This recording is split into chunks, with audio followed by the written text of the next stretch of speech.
Livro de Jó, capítulo de número 1, versículo de número 6, diz a palavra: E vindo um dia em que os filhos de Deus vieram apresentar-se perante o Senhor, veio também Satanás entre eles. Então o Senhor disse a Satanás: De onde vens? E Satanás respondeu ao Senhor e disse: De rodear a terra e passear por ela. E disse o Senhor a Satanás: Observastes tu o meu servo Jó? Porque ninguém há na terra semelhante a ele, homem sincero e reto, temente a Deus e desviando-se do mal.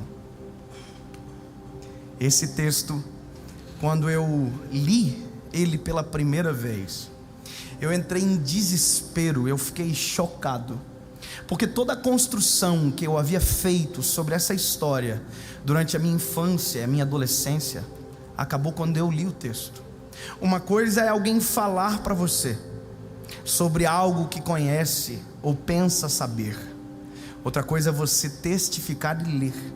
Sabe, o problema às vezes é que nós somos filtrados por palavras erradas, equivocadas. Não que haja mal nisso, mas às vezes quando nós lemos e identificamos a verdade, a gente fala: meu Deus, não faz sentido.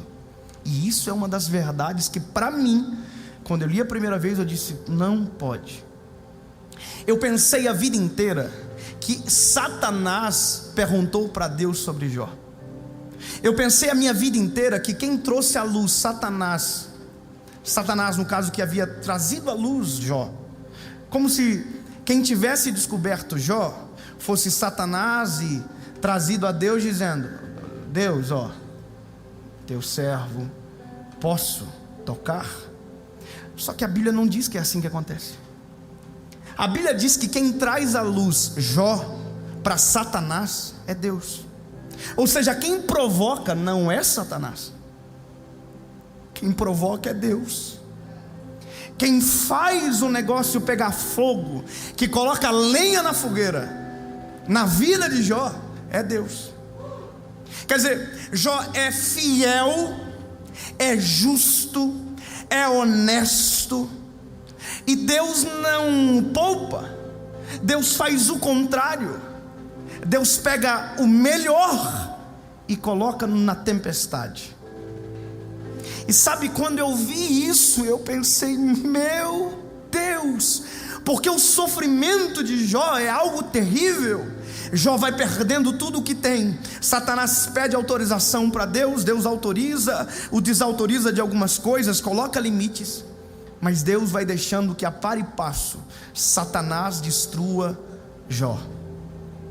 Se você ver, o texto começa contando aquilo que Jó tem: os camelos, os gados, a riqueza. Jó é o homem mais rico, e mesmo sendo o homem mais rico, é o mais fiel.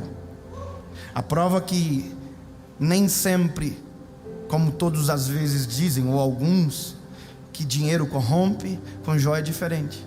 Jó é fiel, Jó tem família, Jó é justo. Só que fico pensando: Deus, por que fazer isso com Jó? Porque Satanás diz assim para ele: olha, Deus, tudo bem, ele é fiel, mas ele é fiel porque tu deste tudo isso para ele. Porque na cabeça de Satanás, a nossa fidelidade está atrelada àquilo que a gente tem. Porque Satanás é interesseiro, Satanás é corruptível, Satanás acha que nós temos a mesma cabeça do que ele. Então toda vez que ele vê Deus abençoando alguém, ele quer aquela bênção para ele, só que não tem para ele, é para nós, filhos. Então, quando Deus traz à tona Jó, Deus está provocando Satanás. Loucura pensar isso, mas é a Bíblia que está dizendo, não sou eu. Deus está dizendo: ó, olha aqui. Aí Satanás diz: pois é, mas olha o que você fez por ele. Se você me deixar tocar nas coisas dele, eu duvido que ele permanece fiel. Aí Deus disse: ah, é? Você duvida? Você tem certeza que você quer entrar nessa briga? Pode tocar nele, nas coisas dele, pode tocar. E a Bíblia diz que Satanás faz isso. Satanás toca nos bens de Jó. Jó perde absolutamente tudo, menos a fidelidade. Satanás toca na riqueza, ele perde toda a riqueza, menos aquilo que verdadeiramente vale: caráter, fidelidade. A questão é, olha aqui, Satanás vai de novo, e ele não está contente, porque a primeira etapa venceu. Parece que eu vejo que quando ele chega, é a cena assim: Deus disse, e aí? Blasfemou contra? Pecou? Desviou? Aí Satanás, me deixa tocar agora na família, os filhos. Ah, irmão, para quem é pai?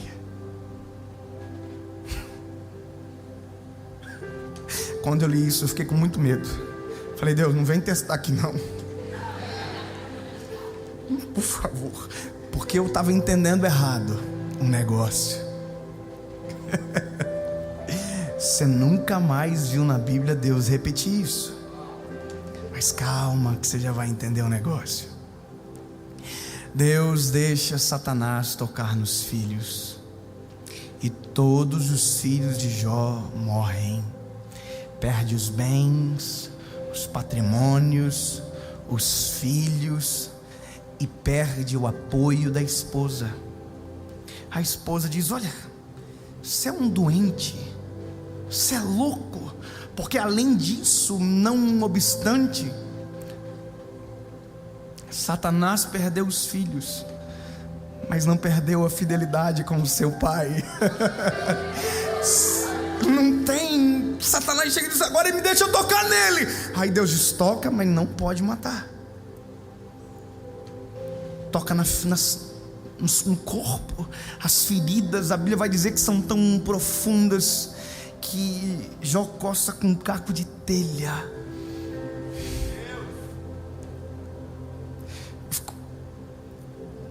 Por que isso, Deus? Por que isso? Por que isso? Por que o Senhor coloca de maneira intencional alguém injusto como Jó em uma tempestade tão avassaladora como essa? A mulher de Jó abandona ele e diz, olha, amaldiçoa esse teu Deus e morre. Ela está dizendo, você está um lixo, você perdeu tudo, agora vai, morre de uma vez por todas. Aí Jó chama ela de louca. E a Bíblia diz que mesmo aqui, Jó não pecou contra o Senhor. Sabe, aleluia, porque não é você. Aleluia, porque não é a gente. Aleluia, porque não é os meus filhos, não é o que eu tenho, não é a minha esposa. E a minha pergunta que ecoou no meu coração durante dias foi, Deus, por quê? Você sabe dos amigos, você sabe da história, mas até o final, Deus não perdeu a fidelidade de Jó. Por quê? Porque Jó, porque Deus provocar Satanás em relação a Jó. Há um problema gigante. Satanás odeia gente. Sabia disso? Nós somos extremamente odiados. Então, até talvez esse momento, Deus deve ter ouvido muito de Satanás como: por que esse povo nojento? Por que esse povo que te desonra? Por que esse povo? Por que? Por quê?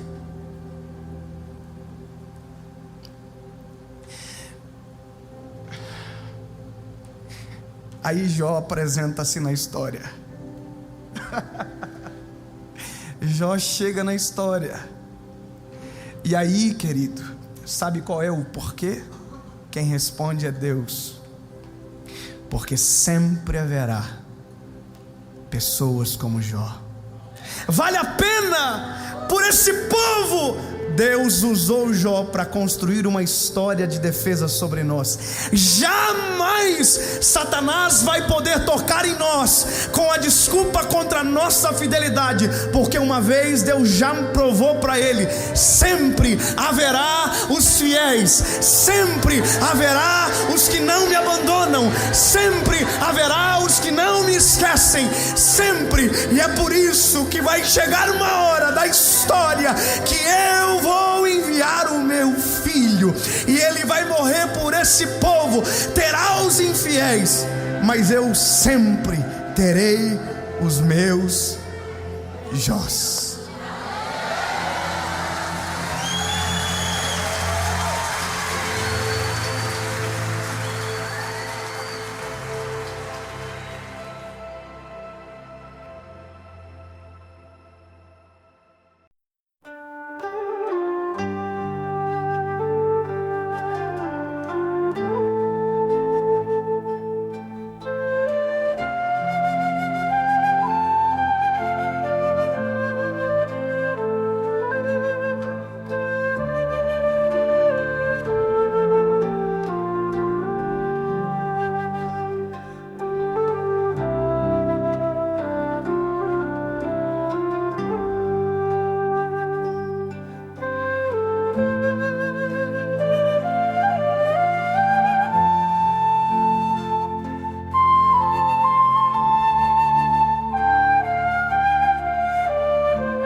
You've been working all night long.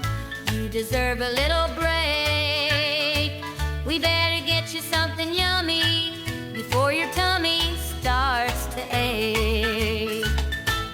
I made you some cookies.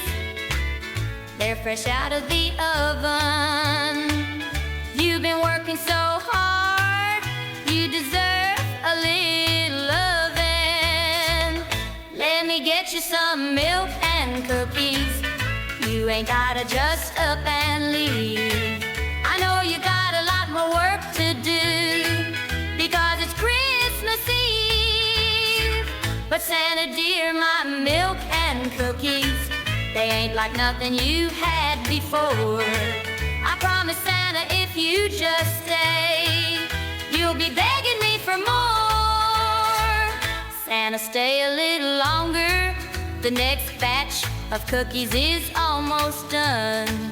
'Tis the season to be jolly, and we're having so much fun. You always know what I want. Yeah, you got the right stuff. I know just how you like it, and you can never get enough. Let me get you some milk and cookies. You ain't gotta just up and leave. I know you got a lot more work to do, because it's Christmas Eve. But Santa dear, my milk and cookies, they ain't like nothing you had before. I promise Santa, if you just stay, you'll be begging me for more.